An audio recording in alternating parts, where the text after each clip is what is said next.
येनाक्षर समाम्नायम् अधिगम्य महेश्वरात् कृष्णं व्याकरणं प्रोक्तं तस्मै पाणिनये नमः। येन दौता गिरः पुंसां विमलैः शब्दवारिभिः तमश्चाज्ञानजं भिन्नं तस्मै पाणिनये नमः। अज्ञानान्धस्य लोकस्य ज्ञानाञ्जनशलाकया चक्षुरुन्मीलितं येन तस्मै पाणिनये नमः। वाक्यकारं वररुचिं भाष्यकारं पतञ्जलिं पाणिनिं सूत्रकारं च प्रणतोऽस्मि मुनित्रयम्। सर्वेभ्यः नमस्कारः। నమస్తే అండి. అందరికి నమస్తే అండి. ఓకే, నమస్తే అండి. దీంట్లో ఇప్పుడు మనము అకహ సవర్ణ దీర్ఘ అనేది చూస్తున్నాం కదా. అకహ సవర్ణే దీర్ఘ. ఓకే, దీంట్లో ఇప్పుడు మనం ఏమనుకున్నాము, అచ్చులన్నీ అనుకున్నాము కదా. మనము అచ్చులన్నీ అని అక్కడ అచ్చులు చెప్పారు కాబట్టి అచ్చులన్నీ అనుకున్నాను. కానీ అకహ అన్నాం. మళ్ళీ తర్వాత ఇక్కడ కండిషన్ ఏంది, హక్కులు మాత్రమే. హక్కులు అంటే ఏంటివి? హక్కులు అంటే ఏంటి?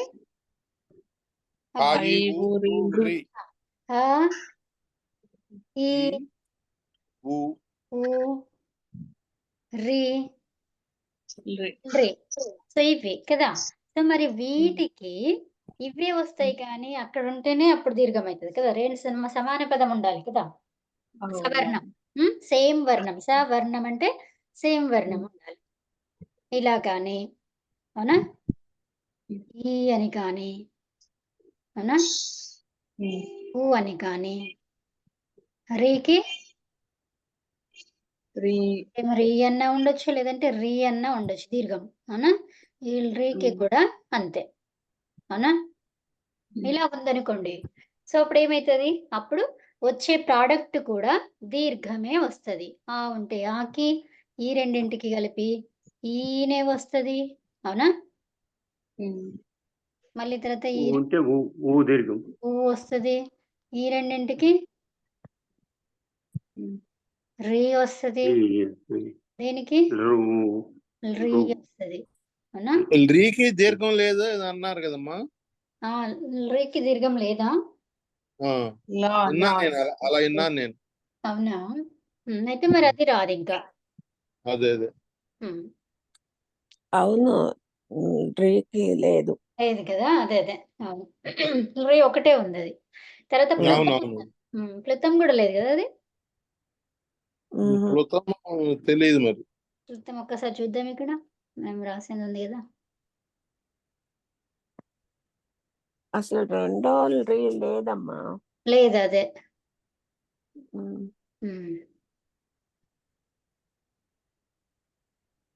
మూడు ఉందమ్మా. మూడు ఉంది, ప్లుతం ఉంది. దీర్ఘం లేదు, ప్లుతం ఉంది. అవును, ఇక్కడ చూడండి అవి హ్రస్వంలో ఉంది అవునా, దీర్ఘంలో లేదు, ప్లుతంలో ఉంది ఇక్కడ మళ్ళీ అవునా. సో ఆ ఈ ఊరి రి, ఆ ఈ ఏ ఐ ఓ ఔ అవునా. తర్వాత ఆ ఈ ఊ రి ఏ ఐ ఓ ఔ అలా. ఇవి 8, దీర్ఘాలు 8, ప్లుతములు 8, హ్రస్వాలు 5. ఓకేనా. సో అయితే ఇక్కడ ఇది రాదు అవునా, రి అనేది రాదు ఇంకా కదా, దీర్ఘాలలో రాదు. సో అప్పుడు మనకి ఈ 4 అన్నమాట. ఇంకా చూసుకుంటే ఏంటి, 4, 5 కూడా కాదు అవునా. అంటే ఆ ఈ ఊరు రి అవునా. ఆ ఈ ఊరి అంటే ఏంటి, రీ రీ ఒకటి చెప్తే ఇంకా మనకి అక్కడ సూత్రం రాదు. అందుకని మొత్తం అక్క వరకు చెప్పారనమాట. అదే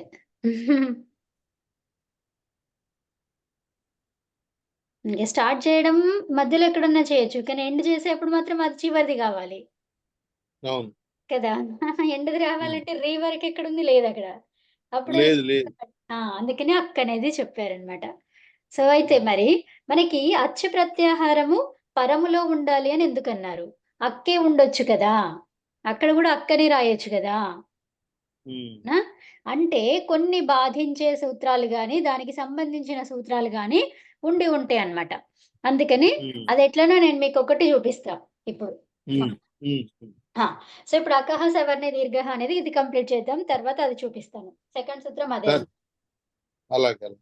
ఆ, సో ఇప్పుడు అచ్చు అన్నాం కాబట్టి ఇక్కడ ఏంటి అకహ సవర్ణ దీర్ఘ సూత్రానికి రాసుకున్నారు కదా, ఏం రాశారు ఒక్కసారి రాసి దైత్య సూత్ర సూత్ర అచ్చు ప్రత్యాహార వర్ణం తర్వాత అచ్చు ప్రత్యాహార వర్ణం పరంలో ఉండి సంహితలో ప్రథమ వర్ణంగా ఉండాలి.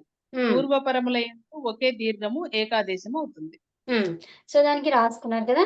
సో ఉదాహరణకి దైత్యారి అని రాసుకున్నారు కదా. తర్వాత ఇంకేంటి ఆ ఏం చెప్తారు ఇంకా, పిత్రీణము ఇవన్నీ రాశారు కదా, అవునా? రాయలేదు, ఒకటే రాసుకున్నాము, దైత్య ప్లస్. అవునా, అన్ని రాయలేదా? అకారం అన్ని రాయలేదు. రాయలేదా? రాయండి. రాయలేదు. Okay okay. శచీంద్ర, శచి ఉంది, శచి ప్లస్ ఇంద్ర.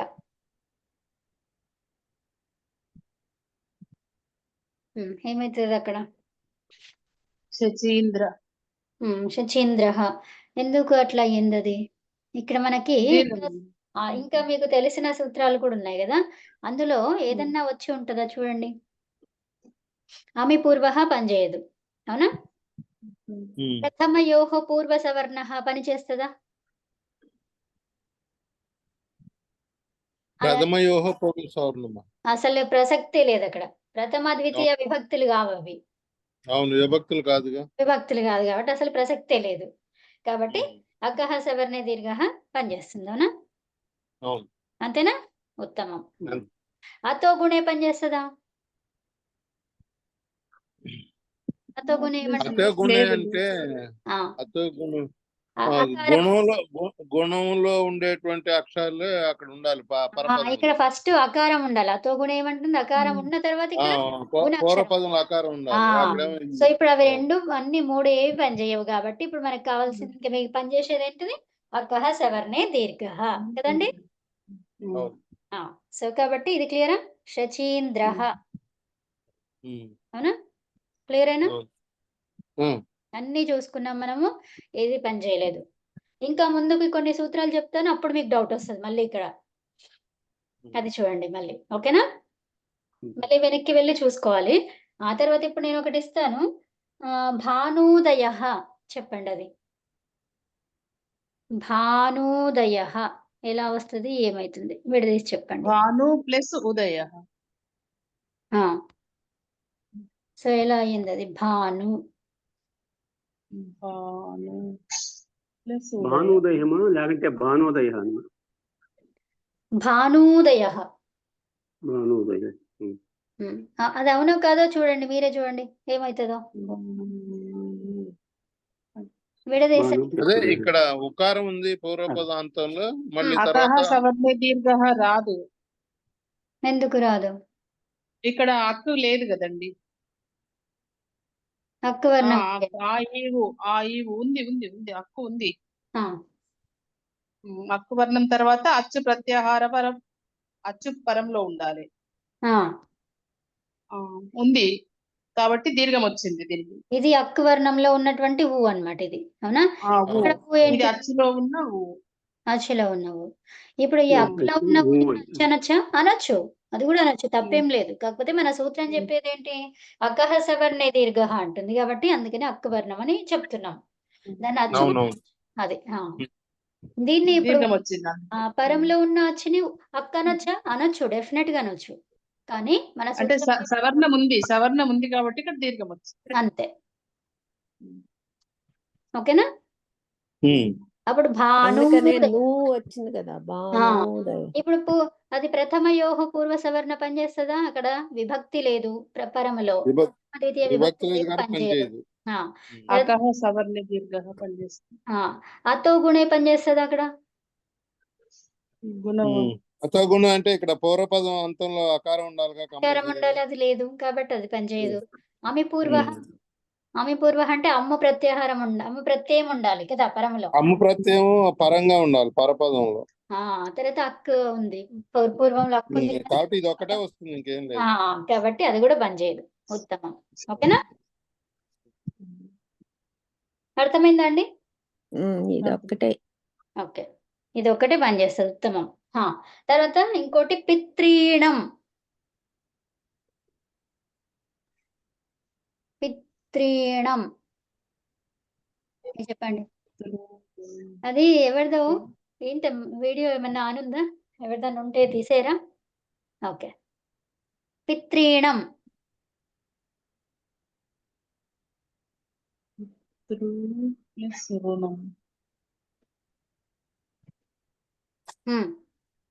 వచ్చారు మీరు అంతే. పితృ ఏంటి? పిత్రి ప్లస్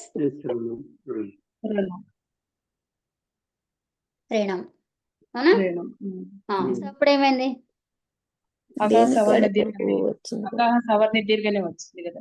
ఇక్కడ అక్కు వర్ణంలో రి, అక్కు నుంచి ఏముంది? రీ ఉంది. ఆ తర్వాత ఇక్కడ రీ ఏంటి? అచ్చులో రీ. అచ్చులో రీ సవర్ణం ఉంది కాబట్టి దీర్ఘం వచ్చింది. సో అప్పుడు రెండు సవర్ణాలు కాబట్టి దీర్ఘం వస్తుంది. పిత్రీణం. ఓకేనా? నెక్స్ట్ అకహ సవర్ణ దీర్ఘ కంప్లీట్ గా మంచిగా అర్థమైంది ఇప్పుడు మీకు. అవునా? సో ముందు వెళ్ళిన తర్వాత మళ్ళీ డౌట్ వస్తుంటుంది, అప్పుడు చూడండి. ఓకేనా? నాదిచి సూత్రం ఏంటి ఇప్పుడు? నాదిచి 4వ సూత్రమా ఇప్పుడు అది?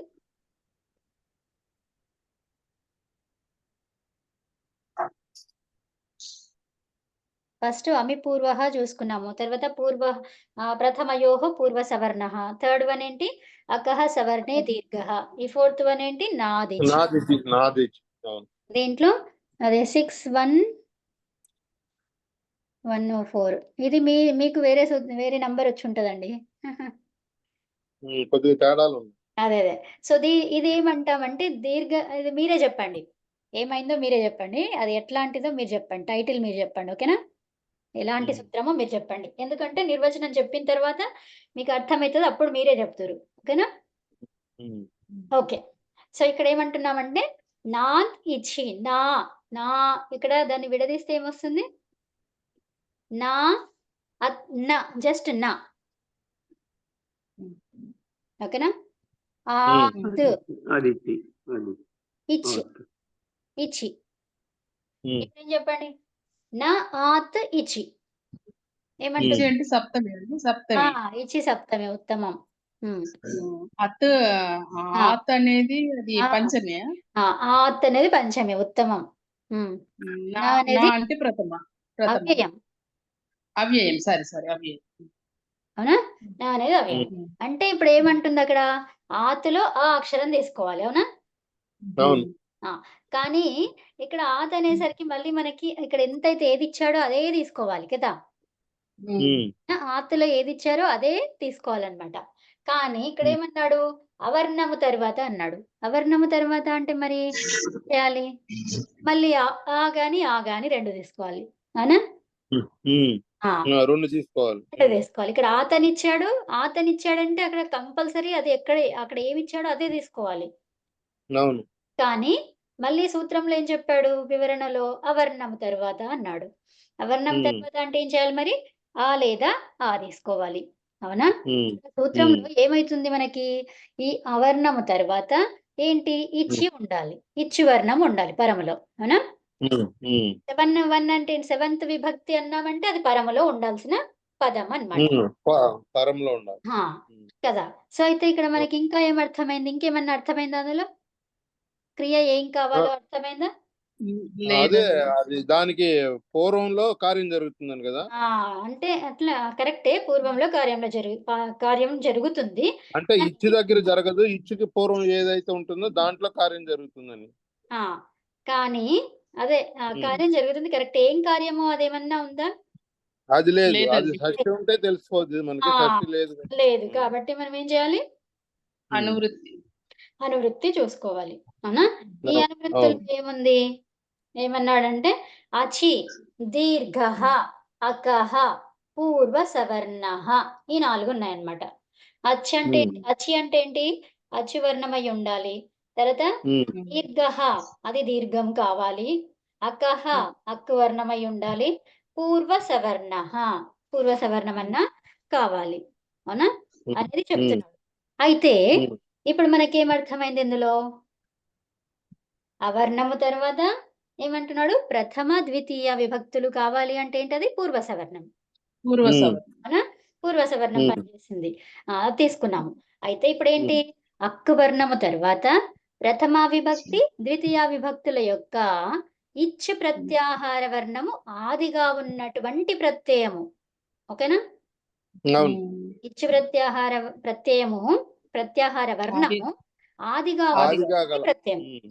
అది పరములో ఉంటే, ప్రథమయోహ పూర్వ సవర్ణ అనే సూత్రం ద్వారా ఏమైతది? ఆ సూత్రం ద్వారా ఏమైతది? అది పూర్వం ఉండేటువంటిది. పూర్వం వస్తది. అది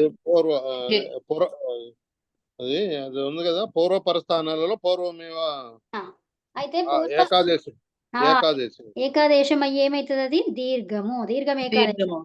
అవునా? ప్రథమయోహ పూర్వ సవర్ణ అనే సూత్రం ద్వారా ఏమైతుంది? దీర్ఘము ఏకాదేశం అవుతుంది. అవునా? అయితే అది ఆ సూత్రం ద్వారా. అవునా? కానీ ఈ సూత్రం ఏం చెప్తుంది అన్నమాట?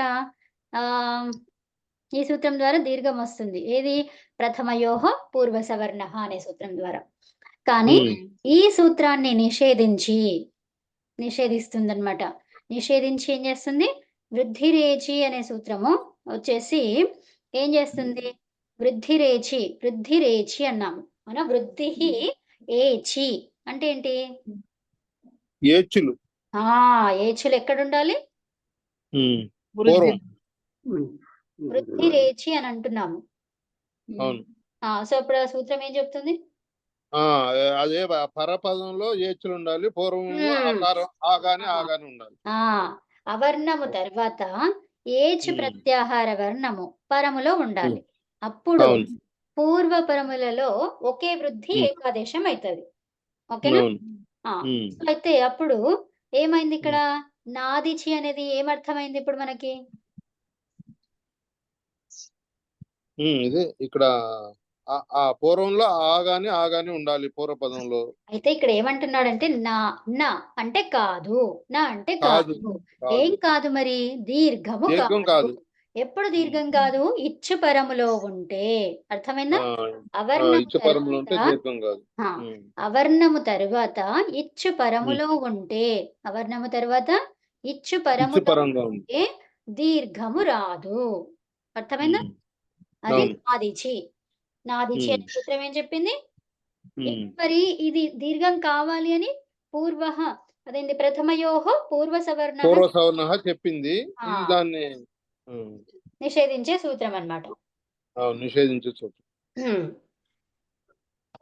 ఓకేనా? అర్థమైంది. సో ఇప్పుడు రాసుకోండి. ఏం రాస్తారు ఇక్కడ? ఇప్పుడు మీరు ఏం చెప్పారో అదే రాయండి. అవర్ణము తరువాత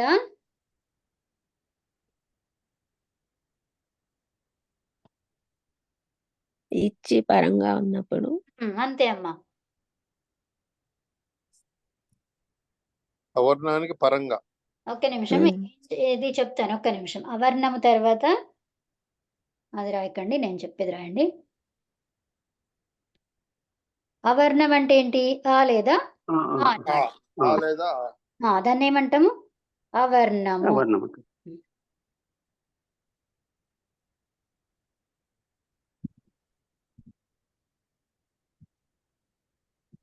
అవర్ణము తర్వాత ప్రథమా విభక్తి. దీనికి విభక్తి చూస్తున్నాం మళ్ళీ. అవునా? ఎందుకంటే ఇచ్చు ప్రత్యాహార వర్ణం ఆదిగా ఉన్నటువంటి ప్రత్యయం అన్నమాట అక్కడ. అర్థమైందా? కాబట్టి ఇక్కడ ప్రథమా విభక్తి ద్వితీయ విభక్తి చూసుకోవాలి. ఓకేనా? అన్నిటికీ పనిచేయదు, ఇవి రెండింటికే పనిచేస్తుంది మళ్ళీ. అవర్ణము తర్వాత ఏంటి? ప్రథమా విభక్తి. మళ్ళీ దీన్ని అర్థం చేయిస్తాను. ద్వితీయ ఉమ్. విభక్తి ద్వితీయ విభక్తి విభక్తుల యొక్క ఓకేనా ఇచ్ ప్రత్యాహార వర్ణము ఇచ్ ప్రత్యాహార వర్ణము ప్రత్యాహార వర్ణము వా ఓకేనా ఉమ్. ఆదిగా ఉన్న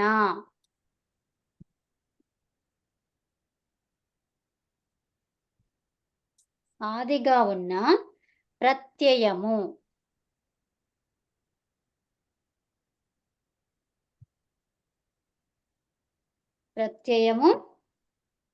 పరములో ఉంటే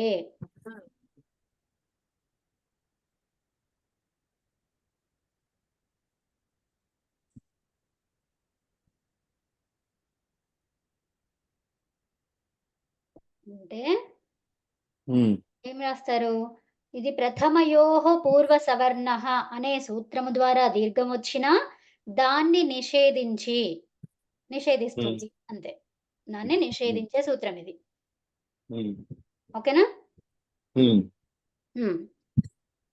అవర్ణము తర్వాత ప్రథమ విభక్తి ద్వితీయ విభక్తుల యొక్క ఇచ్ ప్రత్యాహార వర్ణము ఆదిగా ఉన్న ప్రత్యయము పరములో ఉంటే ప్రథమయోః పూర్వ సవర్ణ అనే సూత్రము ద్వారా దీర్ఘము ప్రాప్తించిన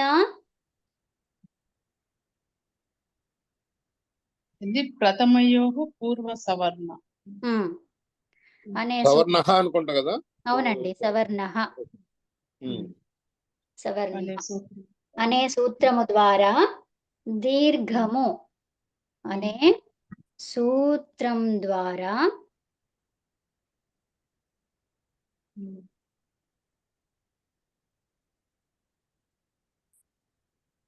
అయిపోయిందా ఇంతవరకు రాసారా రాసేసాం.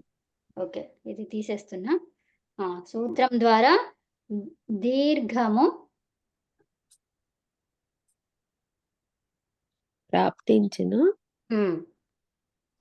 ప్రాప్తించిన దాన్ని అంటే ఏంటి దీర్ఘాన్ని అన్నమాట అనా నిషేధించే సూత్రము ప్రకృత సూత్రం దాన్ని ప్రాప్తించిన దాన్ని కాదు దీర్ఘం ప్రాప్తించినా కూడా అన్నమాట అక్కడ పెంచినా కూడా అన్నమాట ఓకేనా ఇక్కడ కూడా అనండి కామ పెట్టద్దు తప్పది ప్రాప్తించినా కూడా దాన్ని అంటే దీర్ఘాన్ని దాన్ని అంటే బ్రాకెట్ లో పెట్టుకోండి దాన్ని అంటే ఏంటో దీర్ఘం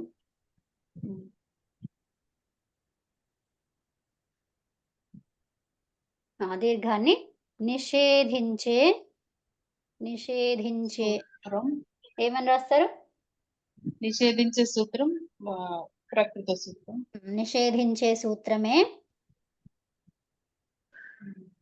ప్రకృత సూత్రం నాదిచ్చి అంటే సరిపోయింది కదా ఏంటండి ఉత్తరమే నాదిచ్చి అంటే సరిపోయింది అంతే సూత్రమే నాదిచ్చి కరెక్ట్ అవునండి నిషేధించే సూత్రమే నాదిచ్చి ఉత్తమం ఓకేనా సో ఇప్పుడు దీన్ని ఏమనాలండి నిషేధ సూత్రం అనాలా అపవాద సూత్రం అనాలా ఇప్పుడు చెప్పండి నిషేధ సూత్రం అపవాద సూత్రం కాదు దీర్ఘ నిషేధ సూత్రం అన్నమాట ఇది అపవాద సూత్రం కాదా కాదు నిషేధ సూత్రం ఓకే అందుకనే అన్నాను మీకు మీరే చెప్పండి ఇదేని దీర్ఘ నిషేధ సూత్రం ఓకే సో ఇప్పుడు ఉదాహరణ చూడండి నేను అన్నదానికి మనము మళ్ళీ అది టాలీ చేసుకుంటూ గమనించుకుంటూ ముందుకెళ్దాం ఓకేనా సో ఇప్పుడు ఉదాహరణకి దీనికి నపుంసకలింగమా పుంలింగమా ఏం చెప్పలేదు కాబట్టి ఊరికే బాల రాద్దాం ఓకేనా సో బాల వద్దు బాల బాల ప్లస్ ఏంటి ఔ రాద్దాం మనకి ఇదే కదా డౌట్ వచ్చింది అప్పుడు అవునా? సో ఇప్పుడు ఏమైంది ఇక్కడ? అవు కానీ అవుట్ కానీ చూసుకుంటే ఏమైతుంది ఇక్కడ? అవు కానీ అవుట్ కానీ ఈ రెండిటికి. ఓకేనా?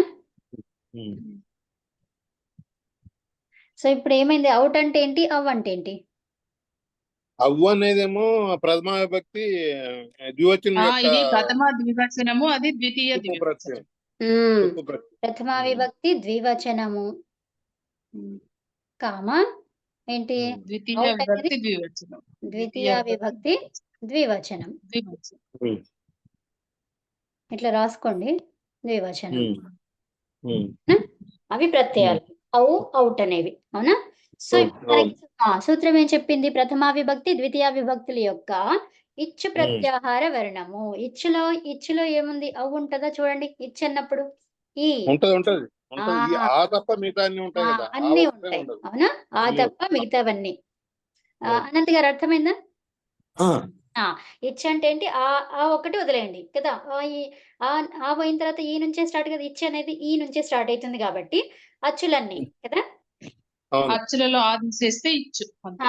అది. సో అప్పుడు ఇది ఇచ్చు కాబట్టి మనకి సాటిస్ఫై అయింది. అవునా? అయింది. మళ్ళీ తర్వాత ఇంకా ఏంటి? ఏం చూడాలి? ఇచ్చు ప్రత్యాహార వర్ణముతో మొదలైందా? ఈ ఈ రెండు ప్రత్యయాలు కూడా ఇచ్చు ప్రత్యాహార వర్ణముతో మొదలు కావాలన్నమాట.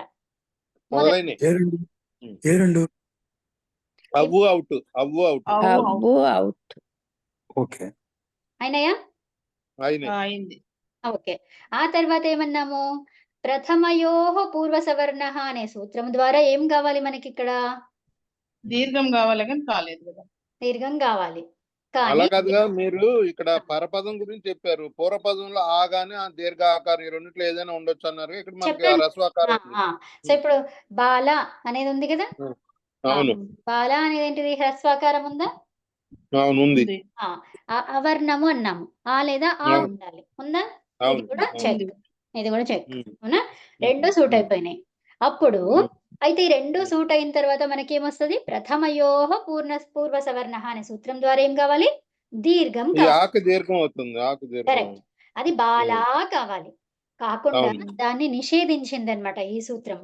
ఓకే. నాదిచి ఇచ్చి వర్ణము తర్వాత వస్తే కనుక నువ్వు దీర్ఘంగా రావద్దు, నేను రానివ్వను అని చెప్పింది.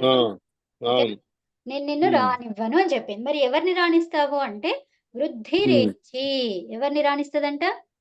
వృద్ధిరేచి. అంతే, నా పని ఏంది? అంతవరకే నాది. నేను రానివ్వను నిన్ను.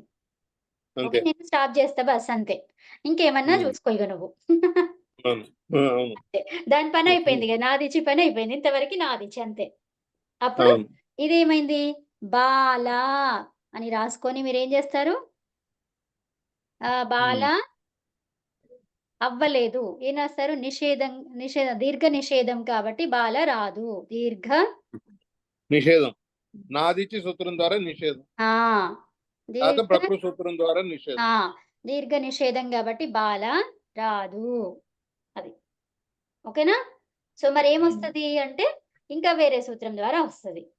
దానికి ఇంతవరకు మన సూత్రానికి అంటే డెఫినేషన్ అంటే ఎగ్జాంపుల్ అది. అవుట్ ఇచ్చు వర్ణం అనేది తెలియలేదు. అది నాకు తెలియలేదు ఏంటని. ఇప్పుడు తెలుసు అన్నారు కదా. ఇచ్చు వర్ణం అదే ఇచ్చి ప్రత్యాహారం అంటే ఏంటి? అందులో అక్షరాలు ఉంటాయి. అవునా? అవును. సో ఈ అక్షరాలలో మరి ఒక నిమిషం నేను ఇది చూపిస్తాను మీకు. ఇక్కడ చూడండి. అన్ని రెడీ ఉన్నాయన్నమాట. అన్ని రెడీగా పెట్టినాను. మరి క్లాస్ లో చెప్తూ ఉన్నా కదా. మహేశ్వర సూత్రాలు. మహేశ్వర సూత్రాలు అంతే. సో ఇప్పుడు ఇచ్చి చూడండి, ఇక్కడ ఈ ఎక్కడుంది? ఈ మొదటి దాంట్లో రెండోది. మొదటి సూత్రంలో రెండవ అక్షరం. అవునా?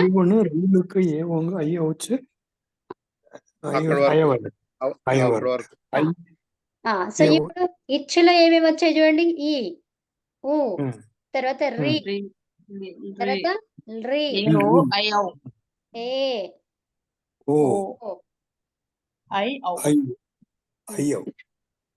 ఓహో ఐ ఓకే ఓకే అవు అవు. ఓకే సో బాగుంది ఇప్పుడు బాగుంది ఇచ్చుల్లో అవు ఉందా? ఇప్పుడు మనకు ఉంది. ఉంది ఏంటి? ఉంది అవ్. ఉంది. ఆఖరిది అదే కదా, ఆఖరిది అవ్ అదే. మనకున్న లెటర్ ఏంటి? అవ్. అందులో ఇప్పుడు అవ్వుని ఇచ్చు వర్ణం అనొచ్చా? అనొచ్చు. అనొచ్చు. మరి అవుట్ ని ఇచ్చి వర్ణం అవుట్ అంటే అట్టు పోతుందా? అవుట్ అనలేదే. అవునే రెండు ఆహా, మొట్టమొదటి ఉండే దీనికి అక్షరమే బాలా తీసుకోవాలి ప్లస్ మనం, మొట్టమొదటి ఉండే అవు అక్షరాన్ని అవు తీసుకోవాలి. అచ్చా, అక్కడ అంటున్నారా? అవుట్ లో ఇప్పుడేంటి? మనము మన సూత్రం ఒక్కసారి చదవండి, మళ్ళీ అర్థం చేసుకోండి. ఒకసారి మీరే చదవండి అనంత్ గారు. ఆ వర్ణం తర్వాత ఆ ఆ ఆ లేకపోతే ఆ ఆ, ప్రథమ వ్యక్తి ద్వితీయ విభక్తుల యొక్క ఆ. ఇచ్చు ప్రత్యయ వర్ణాలు ఆదిగా ఉన్న ప్రత్యయము ఇక్కడ పరములో ఇక్కడ ఉంది. ఆగండి. ఇచ్చు ప్రత్యాహార వర్ణము. ఇచ్చు ప్రత్యాహార వర్ణం అంటే ఇందులో ఉన్నటువంటి ఏదో ఒకటి అవును ఏముంటుంది? ఓకే ఆదిగా ఓకే ఉన్న ప్రత్యయము. ఇప్పుడు ఓకే అవుట్ అనేది ఏంటిది? ఒక ప్రత్యయము. ఇది ఒక ఓకే ప్రత్యయము. ఏం ప్రత్యయం అది? ద్వితీయ విభక్తిలో ద్వివచనానికి ప్రత్యయం ఏంటి? అవుట్. ఓ ఆ, ఓకే ఈ అవుట్ లో ఏమన్నాము? ఇచ్చు ప్రత్యాహార వర్ణము ఆదిగా ఉన్నటువంటి ప్రత్యయం. ఇప్పుడు సు ఉంది, నేను సు తీసుకున్నా. ఇప్పుడు సులో ఏముంది? సకారం ఉంది. ఈ సకారం దీంట్లో ఇచ్చులో ఉందా? ఆదిగా లేదు వస్తే లేదు కాబట్టి లేదు. తీసుకోవద్దు. అర్థమైందా? ఆ, ఆ, మరి అవ్వు జస్ అన్నాను. జస్ తీసుకోవచ్చా? చూడండి. లేదు జస్ట్ లేదు. లేదు లేదు, ఇక్కడ జకారం పోతే ఏమైంది? మిగిలింది ఆ మిగిలింది కదా. అవును ఇప్పుడు కనిపించే జస్సే చూడొద్దు మనము. దీనికి లోప ఓ సంచి చేసిన తర్వాత లోపమైంది కూడా చూసుకోవాలి. లోపమైన తర్వాత ఏం మిగిలింది? ఆ మిగిలింది. ఇప్పుడు ఆ, ఇచ్చుల్లో ఆ ఉందా? లేదు. లేదు కాబట్టి అది తీసుకోవద్దు. అవునా? ఆ, సు ఔ జస్. తర్వాత అమ్మ తీసుకోవచ్చా? లేదు. తీసుకోకూడదు తీసుకోకూడదు. లేదు తీసుకోవద్దు. ఎందుకు? ఇక్కడ అకారం వచ్చింది, కానీ ఇచ్చుల్లో అకారం లేదు కదా. లేదు లేదు. ఆ, తర్వాత అవుట్ అవుట్ తీసుకోవచ్చా? తీసుకోవచ్చు అవుట్ తీసుకోవచ్చు. తీసుకోవచ్చు. ఎందుకంటే అవు ఉంది ఇక్కడ, కానీ అవుట్ అన్నప్పుడు అది ఎలా తీసుకోవడానికి కొంచెం చెప్పాలి. ఆ, అర్థం కాలే. ఇప్పుడు అవుట్ అని ఆయన ఉంది. టకారం గురించి కూడా మాట్లాడుతున్నారు, అది మొదటిదే అది అని అర్థం కాలేదు. ఇప్పుడు ఇక్కడ సూత్రంలో ఏముంది? ఆదిగా ఉన్న ప్రత్యయం అంతే. ఓకే ఇచ్చులో ఓకే ఆదిగా ఉండాలి. బస్ డన్ ఒకటే మనకు డన్ కావాల్సింది. డన్ డన్ ఓకే డన్ తర్వాత ఏమన్నా డన్ ఉండొచ్చు. ఓకే ఓకేనా? క్లియర్ క్లియర్ ఓకే తర్వాత క్లియర్ ఏమన్నా ఉండొచ్చు. ఇదంతా ఓకే ఇవి ఓకే లోపం అయిపోతాయి. ఇప్పుడు ఈ టకారం లోపమైంది. ఇప్పుడు ఈ అవును. అస్సులో ఈ సకారం పరివర్తనం చెందింది. ఇప్పుడు అది అది కాదు, ఇప్పుడు అది లోపం అవుతుంది అని తర్వాత విషయం. మనకి ఆది వర్ణమే తీసుకోవాలి కాబట్టి ఆదిగా ఉండడం మనకి అంతే, ఆది అంతవరకే అది. వరకే ఓకే అంతవరకే. ఇంకా ఓకే మిగతాది ఏమైనా మనకు అవసరం లేదు అది. అవును అవును ఓకేనా? తర్వాత షస్ ఉంది. అవుట్ షస్. ఈ షస్సులో షకారం లోపమై అస్సు మిగిలింది. ఇప్పుడు అస్సులో అవును. ఇచ్చొచ్చిందా? లేదు రాలేదు, అసలు రాలేదు. రాలేదు. ఇది కూడా రాదు. ఇప్పుడు మనకు ఆ. వచ్చింది ఏంటి మరి? అవ్ ఒకటి, అవుట్ ఒకటి. ఈ రెండే. అవును అవునా? ఉమ్, అర్థమైందా? అర్థమైంది. ఆ, సో మరి అందువల్ల ఇప్పుడు అవు రావడం వల్ల దీర్ఘం రాదు అని మనం అంటున్నాం, అంతే అవు కదా. రావడం వల్ల కాదు. ఇప్పుడు ఉమ్, ప్రథమయోహో పూర్వ సవర్ణ అనే సూత్రం ఏం చెప్పింది?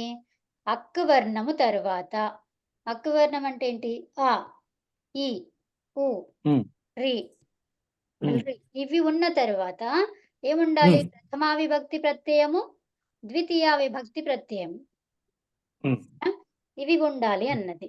అలా అవి ఎలాంటివి అయి ఉండాలి? అజాది మీరు ప్రత్యయాలు. మీరు అచ్చు అవర్ణం అది ఉన్నటువంటివి. కాదు కవిత, అవర్ణం అని కదా అన్నారు. అవర్ణం అంటే ఆ అని చెప్పారు కదా. కాదండి, అది వేరు మళ్ళీ. ఉమ్, అక్కడ దీర్ఘం ఉమ్. రావాలి అని ఎట్లా చెప్పింది? ఎట్లా తెలిసింది మనకి దీర్ఘం వస్తది, అది రాలేదు, పని చేయలేదని ఎట్లా తెలిసింది? ఓ ప్రథమయోహో పూర్వ సవర్ణ. ఆ సూత్రం ఒకసారి ఓపెన్ చేసి చూడండి. ప్రథమ పూర్వ సవర్ణ నేను రాలేదేమో ఆ క్లాస్ కి ఒకసారి.